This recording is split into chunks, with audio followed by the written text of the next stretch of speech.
Hello and welcome back to today's physics class. So in the last class we started with vectors and we discussed about various types of vectors. Okay, let me remind you that what I have discussed are the not only main types of vectors. There are like coplanar and all other vectors are there.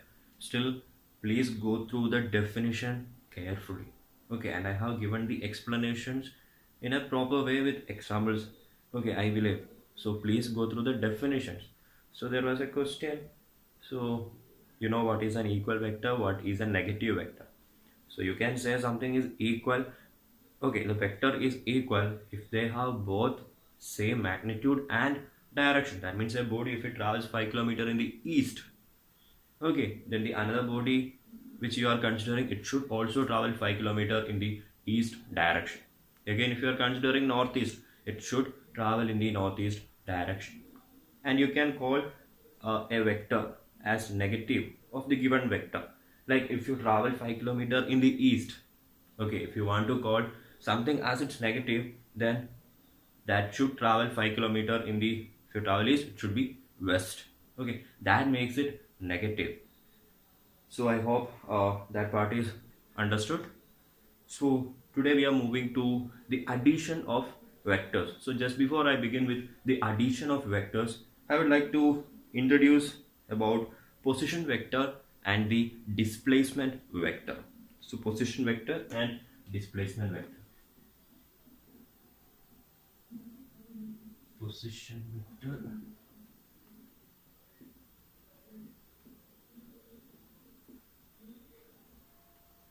So I am considering the motion of an object in a plane. Okay, when I say plane, it is a two-dimensional system. That means there will be x coordinate and y coordinate. There will be two numbers, that is x and y. So I am considering an xy plane, so x and y. So initially at time t1, okay, so I have attached a clock with this particular system or the frame of reference. So at time t1, the object or the particle is at the p1. Okay, so this is taken as p1, and after some time, that is at t2, the same particle it is found to be at p2. Okay, so at time t1, so your particle is at point p1, and after time t2 it is at p2, or at time t2 it is at p2 position. So from here, this is an xy plane, so you can easily say what are the coordinates, right? So I can take this as, let's say, x1 and y1, and I can take this as x2 comma y2. So I got the coordinates x2 y2 and x1 y1. So now coming to your position vector. So position vector, it is a vector from origin to the point where the particle is. So if I consider the particle at time t1, it is a p1. So it is a vector running from the origin. Okay. So it will be like this. So a vector running from the origin. So this is your origin. So a vector running from the origin to the point where the particle is. So I am taking this as O. So I can say that this is its position vector. The position vector at the point P1, I can take it as equal to O P1 vector, and I am taking it as equal to R vector, or let's say R1 vector. Okay, so it is equal to R1 vector, and again at T2 the particle is at P2. So the position vector for P2, so that will be again OP2. So OP2 vector, again I am taking it as equal to R2 vector. So the position vector at P1 and at P2 is equal to OP1 and OP2 vector, which is again equated to R1 and R2. Okay. So that is your position vector. Now coming to the displacement vector. So you know displacement, it is the shortest distance between 2 points. Okay. So initial position and the final position. So this is your initial, that is a time t1, and this is the final one at time t2. So the displacement, again it's a vector, so I call that shortest distance between them as the displacement vector, and you could see that that particular shortest distance between p1 and p2 is nothing but p1 p2. Okay, again vector direction, it is running from t1 to t2, that is initial to final. So the vector is running from p1 to p2, that indicates its direction. So again I am taking p1 p2 vector, so that is my displacement vector. So I am taking it as equal to, okay, let's take it as equal to delta r. Okay, delta r vector. So you got displacement vector and you got your position vectors. Okay, I hope the idea of position vector and displacement vector is okay, somewhat clear now. So that is your position and displacement vector r. Now if I consider this displacement vector, okay, so p1, or can I write op1? Okay, the position vector at p1 it is equal to op1 vector, and at p2 it is op2 vector. So the position of p1 is known in terms of x1 and y1. Okay, again we have studied that the unit vector along the x-axis, that is I cap, and the unit vector along the y-axis, that is taken as j cap. So can I write it as equal to x1 I cap plus y1 j cap? Okay,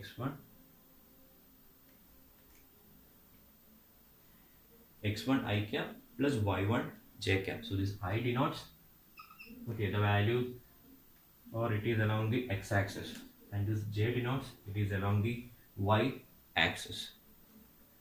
And again op2, it can be written as similarly x2 I cap plus y2 j cap. Now your p1 p2 vector, it will be equal to, so your displacement final position minus the initial. So if the position vector, okay, final position vector is op2, so I can write op2 vector minus initial op1 vector.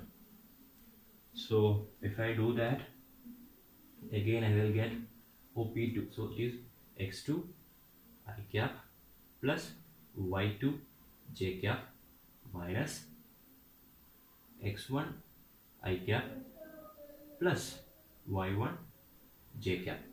So that will give me the answer, okay, the displacement vector, that will be equal to, so x2 minus x1 I cap plus y2 minus y1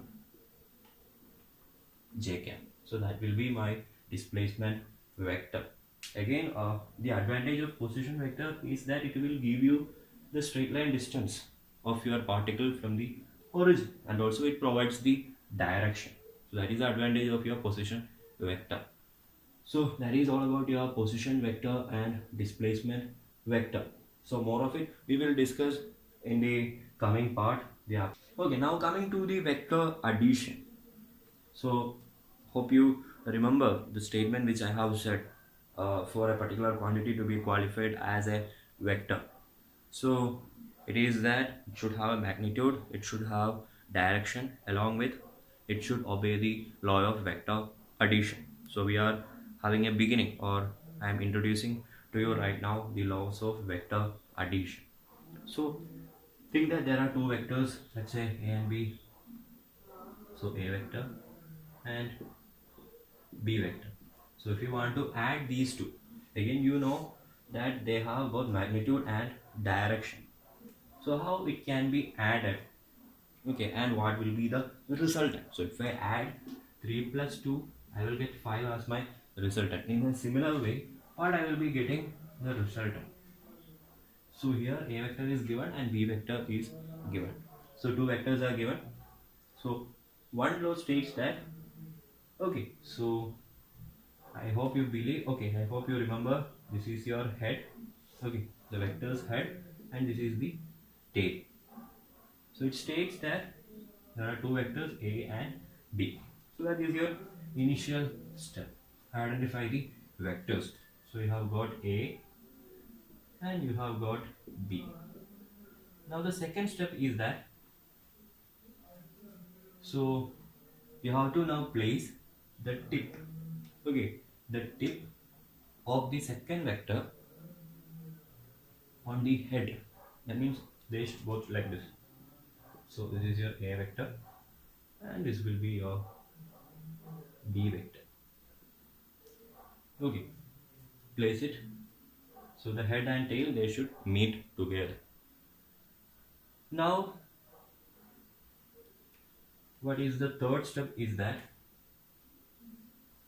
now you are going to get the resultant. So now the resultant, it starts from the first vector A vector here to the head of the second one. So that gives the resultant. Again, this is your resultant, which is again taken in the different order. Okay, here if you consider these two vectors, I have taken it in the same order. Okay, that should be the same order. So here both of them anyway, they were in the same order. So it is going, okay, so they were in a particular direction. But your resultant, it should be in the opposite direction. The order should be the reverse compared to the other two. So this is your resultant vector R. So R vector is equal to A vector plus B vector. So the resultant, it's now combining two different vectors or any number of vectors into one single vector, which has the same effect as that of combining the other two or n number of vectors. So this is your resultant vector in this case, and you call this, if you observe the shape, it's that of a triangle. So you call it as the triangle law of vector addition. So triangle law. Okay, triangle law of vector addition. So first thing, consider the vectors. Okay, let them be in the same order in such a way that the head of the first vector and the tail of the second vector should, okay, meet together. Again, the vector which is drawn from the head of the second vector, that gives you the resultant, which is taken in the opposite order. So R vector is given as A vector plus B vector. Now coming to this statement, triangle law of vector addition. So if two vectors acting simultaneously at a point are represented in magnitude and direction by the two sides of a triangle taken in same order. Okay, so that's the reason why, okay, there was a vector taken in same order. Then the third or the closing side. So the third side or the closing side. Okay, so that is very important, third side or the closing side. I will say why. Okay, closing side of a triangle taken in opposite order represents the resultant in magnitude and direction. So this closing side taken in the opposite direction. As I said just before is the triangle law of vector addition. So again, you are free to move your vectors, okay, from one place to the another. But what you can't change is their magnitude and the direction. So one such, okay, if you are free to move the vector from one place to the another. The second possibility is the parallelogram law of vector addition. So if you are considering two vectors, again P and Q. So P vector and Q vector. So you have P and your Q vector. Okay. So instead of joining it at the, okay, instead of joining the tail and the head, here I am keeping the tails of these two vectors together. So the tails, they are together. So P vector and Q vector. Now the resultant, it's nothing but the diagonal of the parallelogram. Okay, the diagonal. So this is the diagonal and this is your P vector again. and this is your q vector being parallel. Okay, p vector and q vector. So the resultant is given by the diagonal. So that is all about your parallelogram law of vector addition. So the parallelogram law of vector addition, as you could see on the board, okay, it just states that if two vectors acting simultaneously at a point are represented in magnitude and direction by the two adjacent sides of a parallelogram, then the diagonal of the parallelogram passing through that point represents their resultant in magnitude and direction. So again, as you see in the board, so here P and Q are represented in magnitude by the adjacent sides of a parallelogram. So your P and your Q. So those are the adjacent sides. The diagonal will give you the result. So that is your parallelogram law of vector addition. Again, I hope it's clear with you the triangle law and the parallelogram law of vector addition. Again, are these the only possibilities? Here we just considered two vectors P and Q, or in triangle I considered A and B. So what will happen if there are more vectors? So let's say in your parallelogram law of vector addition or in your triangle law of vector addition, you have seen just two. Okay, in the first case it is A and B, and in the second case where parallelogram was considered, I just took P and Q vectors. So right now I am considering, let's say 1, 2, 3, 4 vectors here. So A, B, C and D. So now what I am going to do, I can call it as the polygon law of vector addition. Still, though it is called as polygon, it is more closely related with your triangle law of vector addition. So the same steps can be followed here also. So there you are getting a triangle, but here you are going to get a polygon of any shape, maybe pentagon, maybe hexagon, maybe octagon, and all those things. So if I am considering that, so here A vector, so your triangle law states that, okay, the tip and the tail, they should meet together. So the tip of A, so it is also called tip. So tip of A should meet with B. So B. Now the tip of this B, it should now meet with the tail of C. So C vector. Okay, so polygon law, tip and tail method again, and again D. So D. So D vector. So A, B, C, D. Now the closing side, right? So your triangle law again states the tail of the first vector and the head of the last vector, the final vector and the initial vector, they should, okay, there should be a line joining them. Again, the vector which is formed taken in the reverse order. So here if you look, okay, they are moving in this particular direction. So now I have to take the reverse direction or opposite order. So that will be, if you take like this, they are of the same. If all these things are anti-clockwise, so everything is going to be, the resultant is also, it will be like, okay, in the anti-clockwise direction. So you have to take the reverse order. That means you have to make it,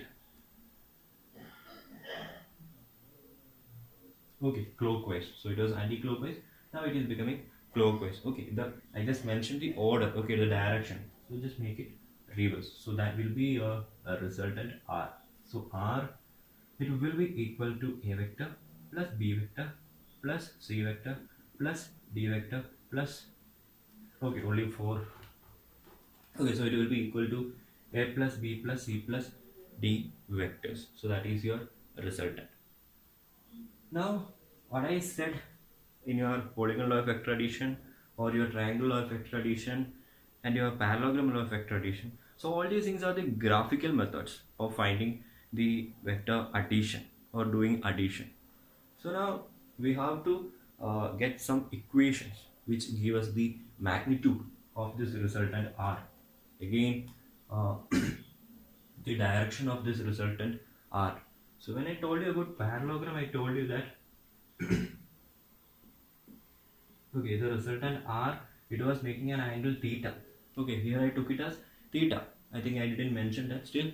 Okay, so you will consider the angle between one vector, that is P, and the resultant as theta. So if you know theta, you can easily specify the direction of. Coming to the analytical method of your vector addition.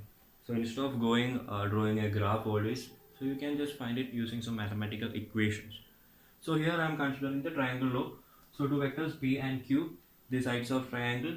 So here OA vector is equal to P vector and AC vector is equal to Q vector. So again resultant given by the other side of the triangle, okay, or the uh, tail of the first vector and the head of the last vector, okay, that particular line taken in the that particular vector taken in the opposite order. So I got P vector and Q vector, resultant R is equal to P vector plus Q vector. So what is the magnitude of this R? That is what we are going to find. So I told you magnitude R or simply R. Okay, so we can use anything. So I am considering here the triangle OAC, right? So I am taking the angle between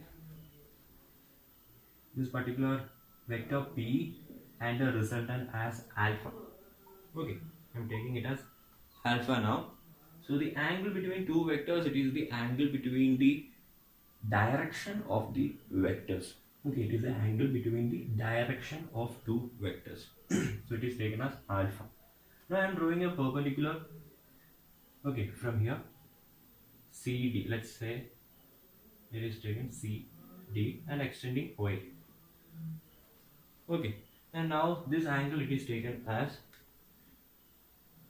theta. The angle between P vector and the Q vector. I told you it is the angle between the direction. So P vector is pointing in this direction and Q vector is pointing in this particular direction. So the angle between two vectors P and Q, it is taken as theta, and the angle between the resultant R and your P vector is taken alpha. Okay, is taken alpha. So if I now consider triangle ODC, okay, ODC. So from there I can write OC square is equal to OD square. So hypotenuse square is equal to base square plus altitude square plus CD square, right? So OC square is equal to OD square plus CD square. So OC is nothing but your R vector. Okay, so I can write it as R square. So that will be equal to, so your OC square, that is R, so R square is equal to now OD. So OD, okay, we know what is OA, but we don't know what is AD, right? So I can write OD as equal to OA plus AD. So that will make it OA plus AD the whole square plus CD square. So CD square, so this is your CD, right? So we don't know what again that is, but again you can use this particular triangle, right? So this particular triangle you can use CDA. So from there I can write, so I want to find this particular side, so you can use your trigonometric functions. So if you want to get this particular side, so if you consider this theta, this is the opposite side. That means if I consider sine theta, so sine theta is equal to, so from this triangle CDA, okay, CDA, sine theta, it is equal to opposite side, that is CD, divided by your hypotenuse, this one, so that is your Q vector, divided by Q. So I can write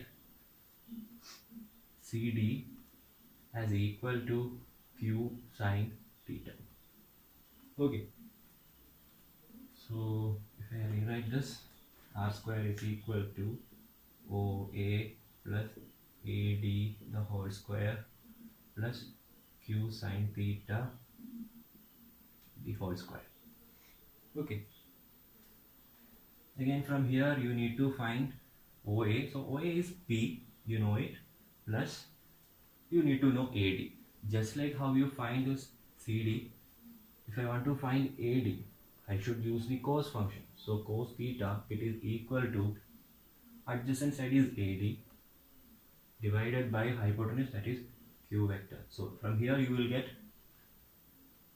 AD as equal to Q cos theta. So P plus Q cos theta the whole square plus Q sin theta the whole square. Okay, I hope this part is clear. I'm just erasing it out, or let it be there. Okay, so now a plus b the whole square form is equal to r square. So I'll get r square is equal to b square plus q square cos square theta plus 2pq cos theta plus q square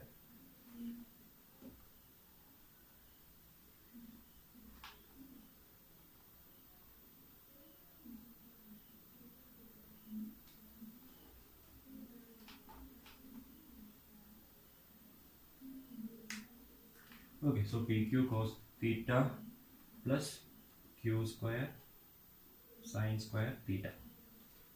Again q square cos square theta and q square sin square theta. So you know sin square theta plus cos square theta is equal to 1. So I can write p square plus q square into cos square theta plus sin square theta plus 2p q cos theta. So this is equal to 1. So finally I'll get r square as equal to p square plus q square plus 2pq cos theta. So this is r square. So if you want to find r, so r is equal to under root p square plus q square plus 2pq cos theta.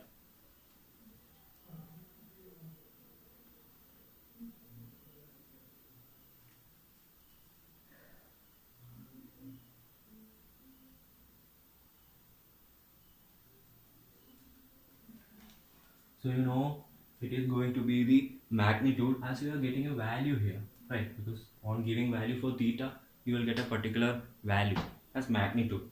So the magnitude of your resultant r, it is equal to under root p square plus q square plus 2pq cos theta. So can I write the vector p with okay, now to find the resultant direction with p. So for that I am considering this triangle CDO. So from CDO, tan alpha is equal to the opposite side, because you know this right now, CD. So your CD, it was equal to, from what we did previously, it was equal to q sin theta divided by, so this was equal to p plus q cos theta. So again, if you want to know the angle between the resultant r and the vector p, it is equal to q sin theta divided by p plus q cos theta. So that will give you the direction. So in a similar way, you will get the same equation in the case of your parallelogram law of vector addition also. So okay, so that will be provided as a PDF to you. You can just go through that. Okay, in a similar way how we did for triangle, it is applicable in the case of your parallelogram also.